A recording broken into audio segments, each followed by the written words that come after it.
విషయం చెప్పు. మనమే పడిపోయింది ఇందాక. అయ్యో మొత్తం అలా పడిపోయింది. చాలా జాగ్రత్త కూర్చొని చెప్తున్నాను.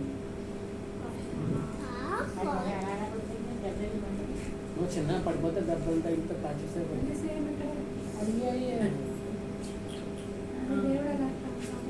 చెప్పు పర్లేదు.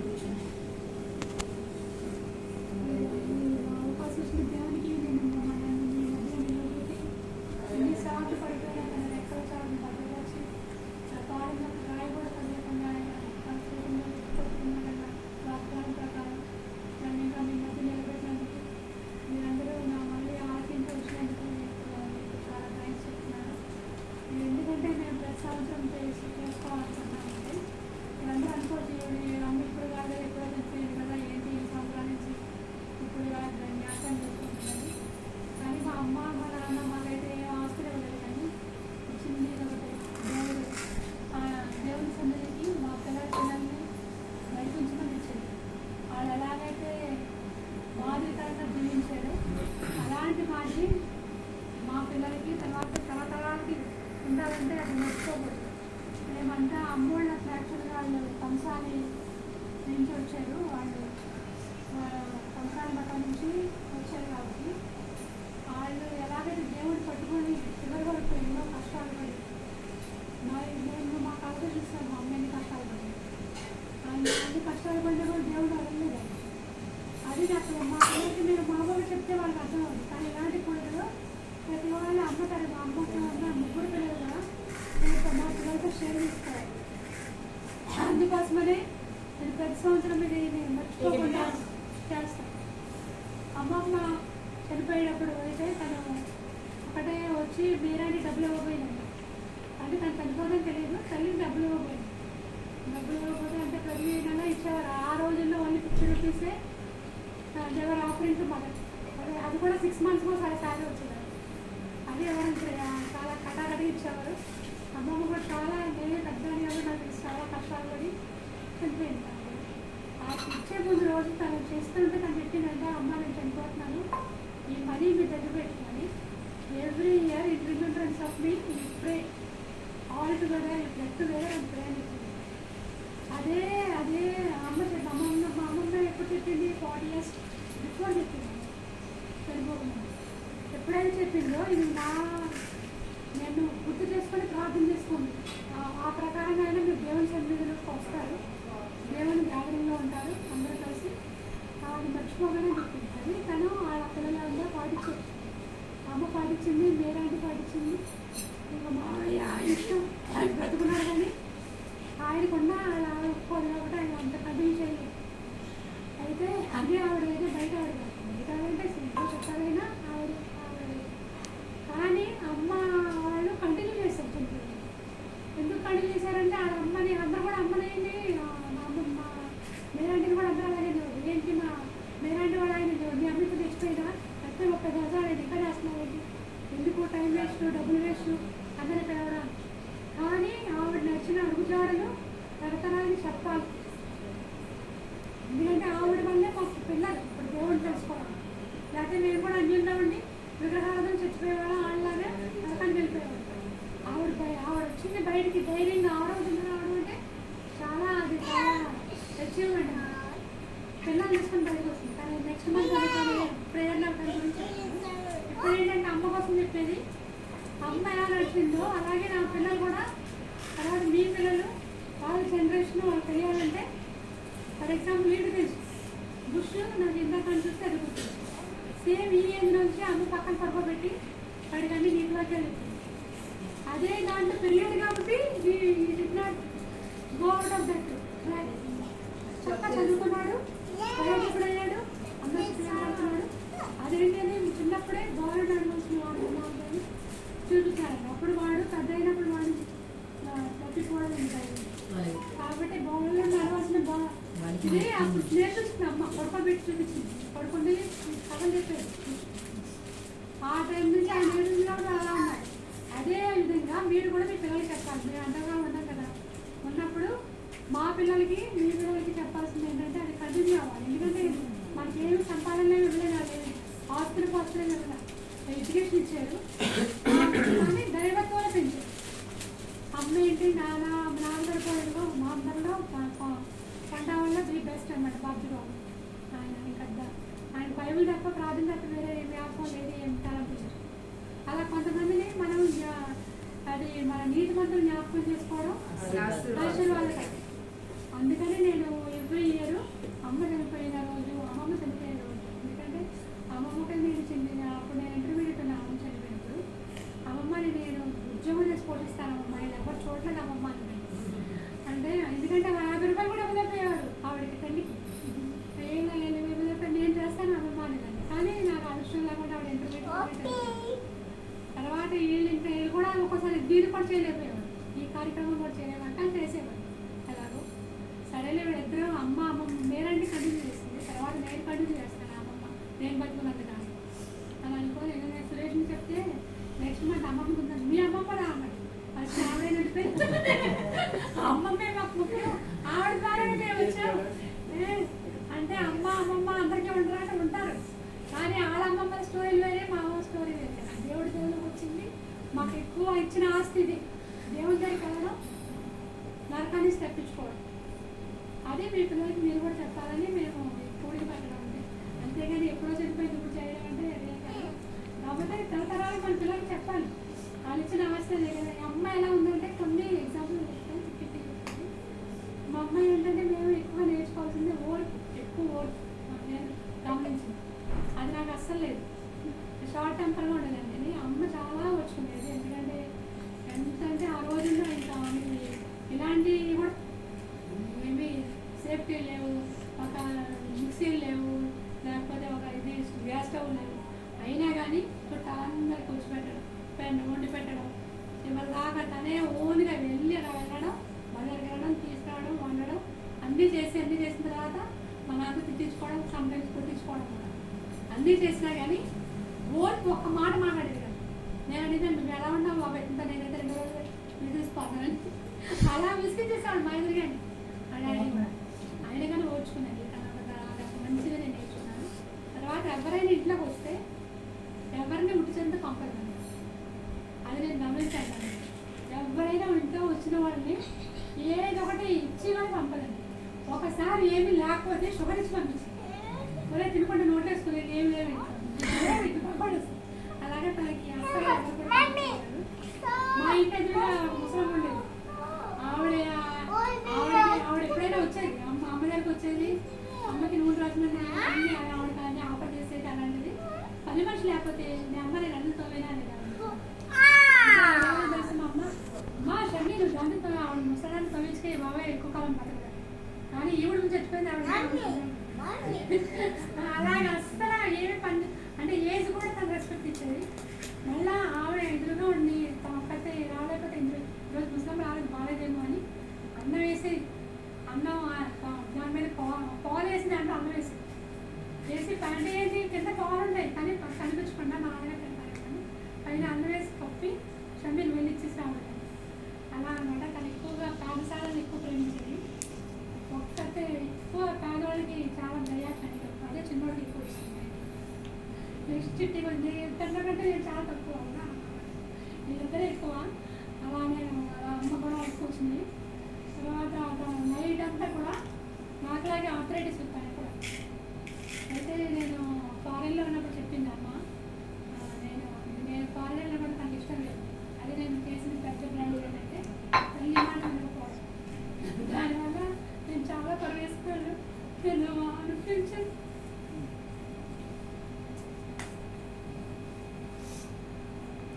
అమ్మ ఫారెన్ వెళ్ళేదని చెప్పేది నేను వెళ్ళొద్దమ్మా అంటే అప్పుడు నేను వెళ్ళకుండా పాస్ట్ గారు కూడా తీసుకొచ్చింది.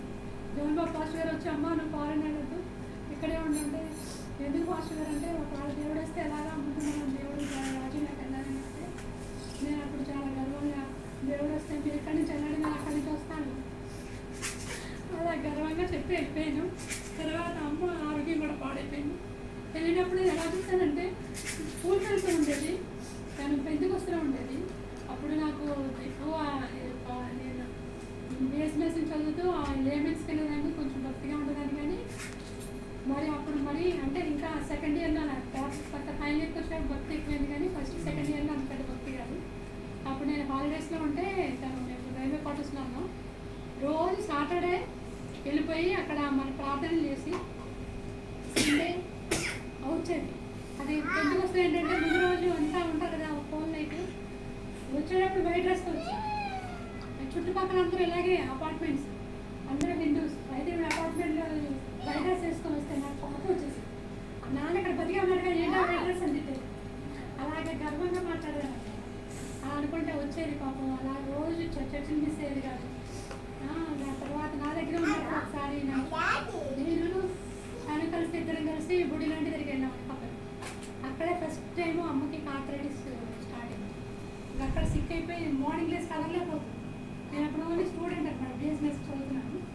అయితే నేను మా కాలేజీకి వచ్చే అమ్మ అక్కడ చూపిస్తాను తీసుకెళ్తే మా వార్డెన్ చాలా ఆవిడ చాలా స్ట్రిక్ట్ అనమాట. బాగానే ఎందుకు వచ్చావు మీ అమ్మని ఎందుకు తీసుకొచ్చావు పెద్ద కూడా పెట్టేసి ఈవిడేం బాగాలేదు ఎక్కడ పంపించాను నేను తీసుకెళ్ళి కంప్యూటర్ చూద్దామని తీసుకెళ్ళాను.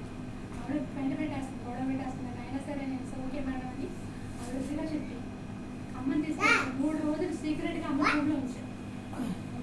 అమ్మ అన్నం తీసుకొచ్చి అక్కడ పెట్టి తన టిఫిన్లు పెట్టి సీక్రెట్గా ఉంచి 3 రోజులు చూసి అప్పుడు హాస్పిటల్లో చూపించి టెస్టులు చేయించి అప్పుడు నాన్నకి అప్పుడు ఆ రోజులో కమ్యూనికేషన్ లేదు. ఫోన్ చేసి చెప్పడానికి అమ్మ సీరియస్ అయిపోయి సిక్ అయిపోయింది ఆవిడ లేకపోతుందే వచ్చి తీసుకోమని చెప్పాను. అక్కడ అడ్రస్ వస్తే ఒక వారం వరకు అవుతుంది. ఎలాగాని అప్పుడు ఏంటంటే రైల్వే ఫోన్లో ఒక స్టేషన్ నుంచి ఇంకో స్టేషన్కి ఫోన్లు కమ్యూనికేషన్ వైజాగ్లో ఫోన్లు చేయించాను రైల్వే స్టేషన్లో. అమ్మ స్టార్ట్ అయింది నువ్వు అక్కడ రిసీవ్ చేసుకో. అది అలాగలాగా మా నాలుగు మెసేజ్ రాజమండ్రి కలుగుతాను రైల్వే ఫోన్స్. అలాగా మొత్తానికి రిసీవ్ చేసుకున్నారు. ఆ 3 రోజులు ఉంచి అమ్మకి టెస్టులు చేయించి ట్రీట్మెంట్ అంతా రాయించి బండి ఎక్కించాను. అప్పుడు నేను డిసైడ్ అయ్యాను. అప్పుడు దాకా ఒక మా పని కూడా మమ్మల్ని చేయించేది కదా. మా అమ్మ చేస్తామన్నా నాన్నగారు ఏమన్నారంటే నువ్వు పనులు అలవాటు చేసుకోవాలి చదవరు పనులు నేను చెప్పగలుగుతాను అది చేయించేవాడు కదా. అందుకని మేము కూడా చేసేవాళ్ళం కాదు. ఎప్పుడైతే అమ్మ సిక్ అయింది అనుకున్నాను అయితే అమ్మ హెల్ప్ చేయాలి ఇంకా చేయలేదు అనుకొని హాలిడేస్కి వెళ్ళినప్పుడు ఇక ఒక్క పని కూడా చేయలేకుండా బట్టలు కూడా ఆంట్లు నోడుకొని వచ్చినప్పుడు అన్ని పని చేసింది. గమనించింది ఇంకా అదే జస్ట్ అదైతే బిఎస్ఎస్కి వెళ్ళిపోయేటప్పుడు ఫారెన్ వెళ్ళిపోయేటప్పుడు ఇలా చెప్పించింది. అప్పుడు దాకా చూసిన తల్లి ఇలాగా అంతా హుషారుగా టీచింగ్ చేస్తూ టీచర్గా చేస్తూ దేవుడి దగ్గరికి వెళ్తూ అన్న హుషారుగా ఉన్న మనిషి.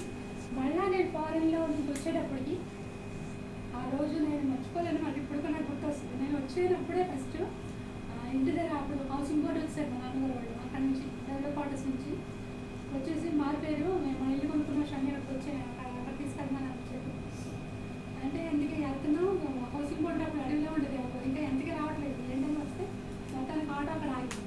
ఆటో కరెక్ట్గా మా ఇంటి ముందు ఆగింది. మన ఇల్లు ఎవరు చాలా బాగుంది అంటున్నారు. మందే అన్నారు గ్లాసెడ్ హౌస్ అని రాశారు అనేసి చాలా అప్పుడు కొత్తగా కట్టుకుంటున్నారు మన ఇల్లే అన్నారు. ఇంకా నేను చూస్తే అమ్మని అప్పుడు నేను వస్తున్నానని చెప్పాను. అప్పటికే తను సిక్ అయిపోయింది. నాకు ఫారెన్లో లెటర్ రాసింది అమ్మ నేను పని చేయలేకపోతున్నాను నాకు వేళ్ళు ఇలా కాంట్రాక్ట్స్ అలా వచ్చేసినాయి కాంట్రాక్ట్ చేస్తూ నేను బోర్డు మీద రాజేయడం కూడా చాక్ పీస్ పట్టుకోవడానికి కూడా అవ్వట్లేదు అంటే అప్పుడు నేను అన్నాను నాన్న నేను ఇంట్లో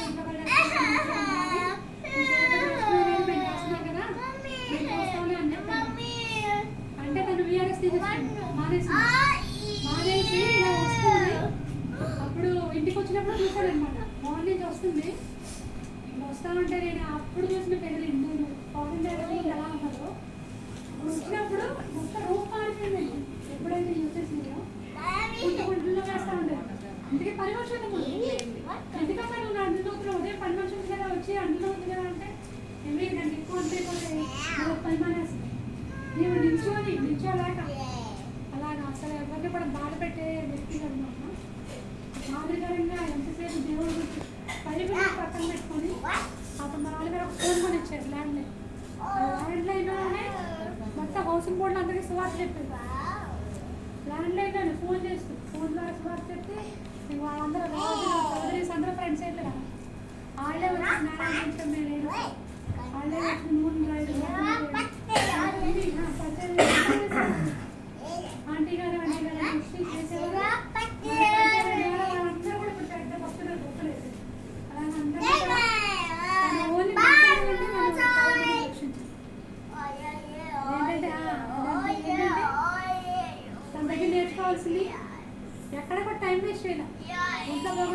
సేవ చేసింది.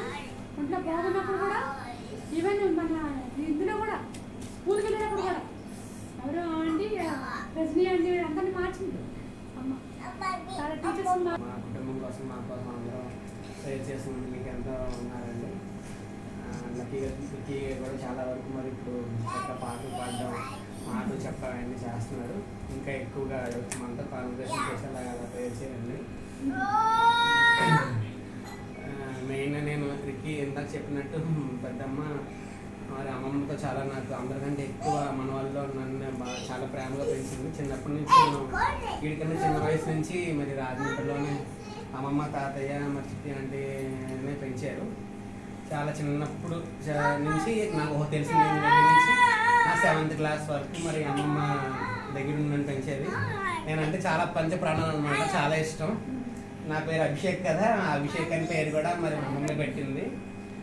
అందరు ఎవరు లేకుండా తను ఒక్కటే పిలిచే పేరు ఏంటంటే ప్రభుకుమార్ అని పిలిచేది. ప్రభుకుమార్ అని.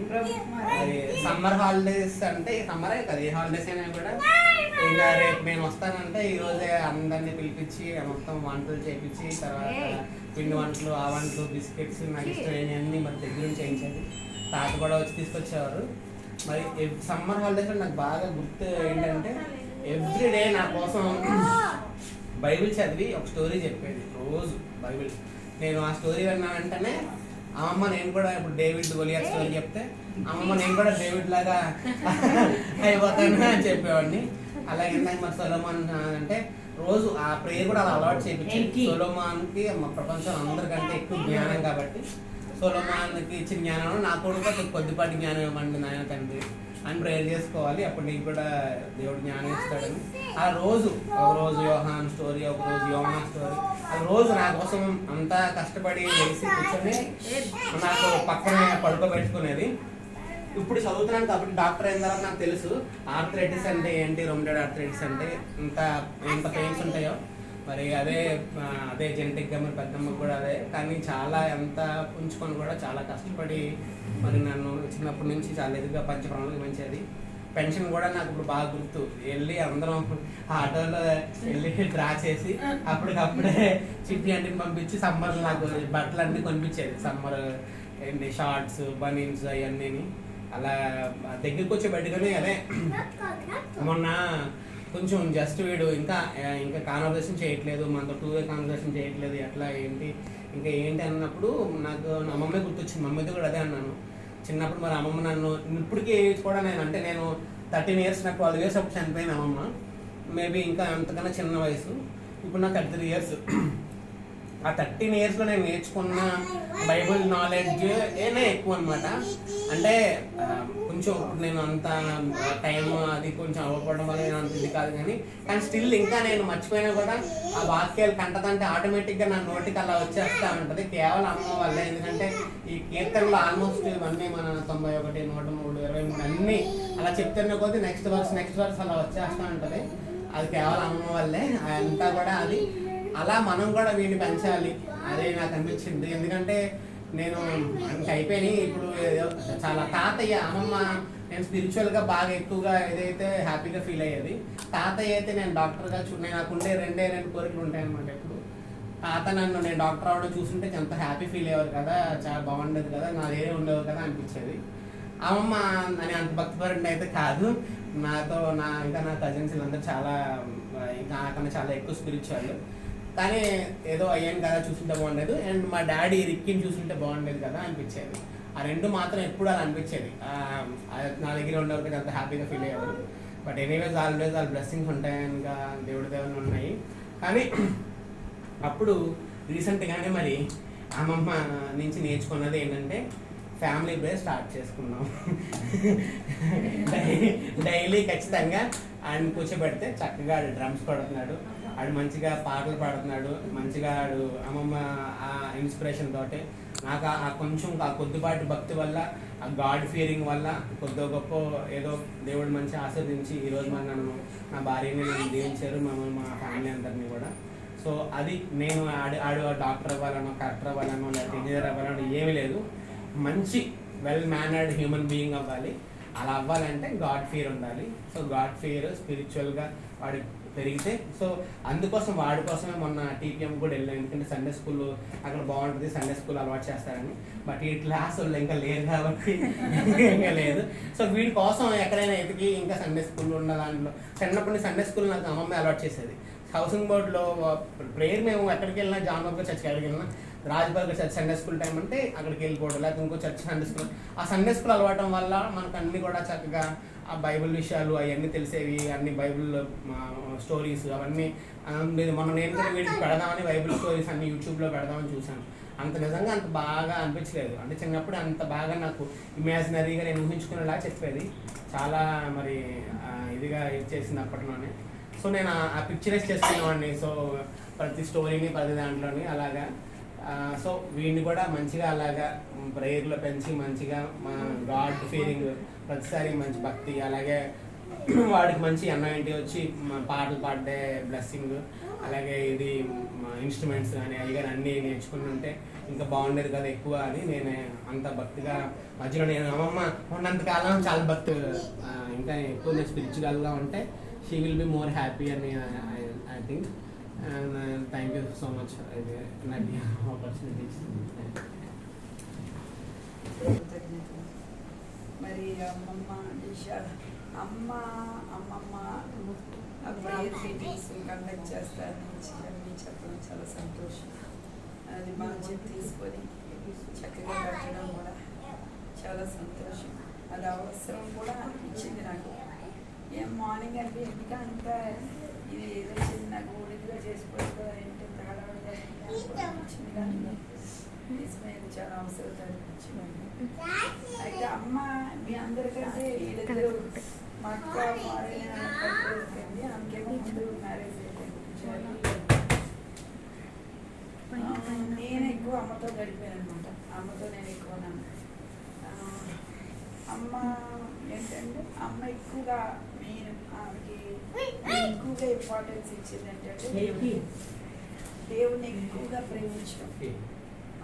అమ్మ దగ్గర మనం నేర్చుకోవాలి, పోలాను వదిలేండి, దేవుణ్ణి ఎక్కువగా ప్రేమించడం అమ్మ దగ్గర నేను చూసింది, అబ్జర్వ్ చేసింది, నేర్చుకున్నాను కూడా బాగా.